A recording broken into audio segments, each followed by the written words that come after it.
Praise the Lord. ஆண்டவர் இரட்சகருமாக இயேசு கிறிஸ்துவின் நாமத்தில் உங்களை வாழ்த்துக்கிறேன். சந்தோஷமா இருக்கிறீங்களா? கர்த்தருக்குள்ள சந்தோஷமா இருங்க.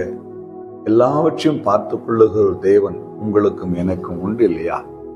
இன்னைக்கு பரிசுத்த ஓய்வு நாள். ராஜாதி ராஜாவை ஆராதிக்க நிச்சயமா நீங்க எல்லோரும் ஆயத்தமா இருப்பீங்கன்னு நான் விசுவாசிக்கிறேன்.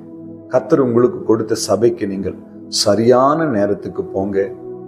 ஆவியோடும் உண்மையோடும் ஆண்டவரை தொழுது கொள்ளுங்க.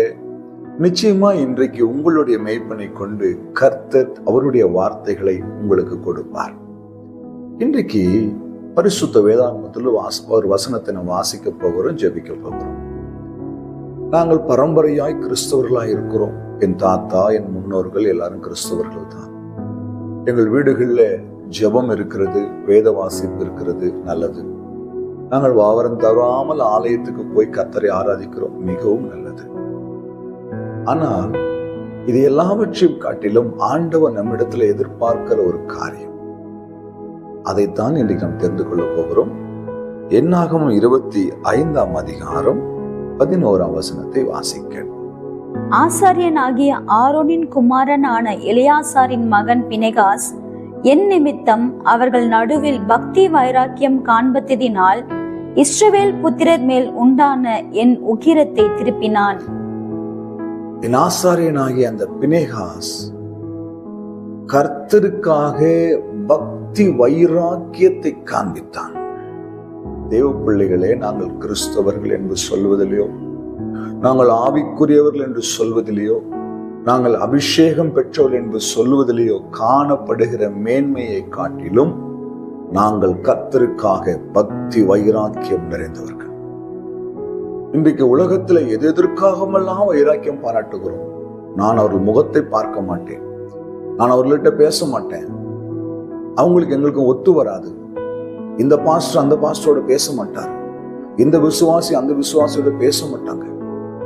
சொந்த பந்தங்களுக்குள்ளே ஒரு கசப்பு, சொந்த பந்தங்களுக்குள்ளே வைராக்கியம். நான் பல வருடம் ஆகிறது, பெருமையா சொல்லுவாங்க, நான் பல வருடம் ஆகிறது அவர்களோடு பேசி.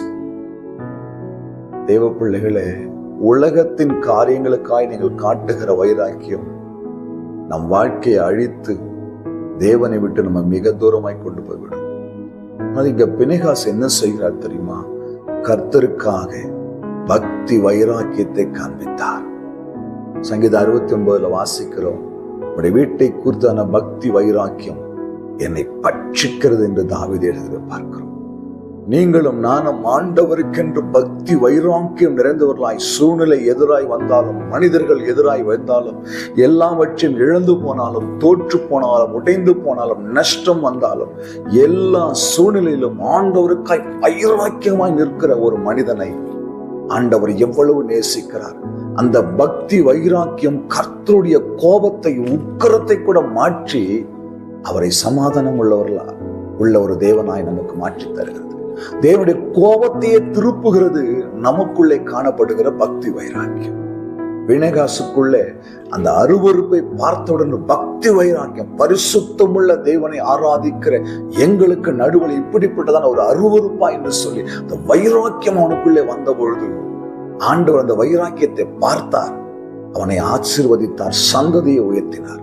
வார்த்தை கேட்கிற தேவ பிள்ளைய, நமக்குள்ளே அந்த பக்தி வைராக்கியம் இருக்கிறதா?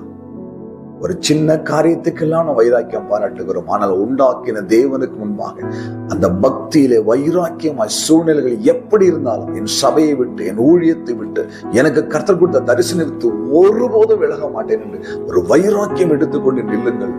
கர்த்தர் உங்களை ஆசீர்வதிப்பார், உயர்த்துவார், மேன்மைப்படுத்துவார். ஜெபிக்கலாமா?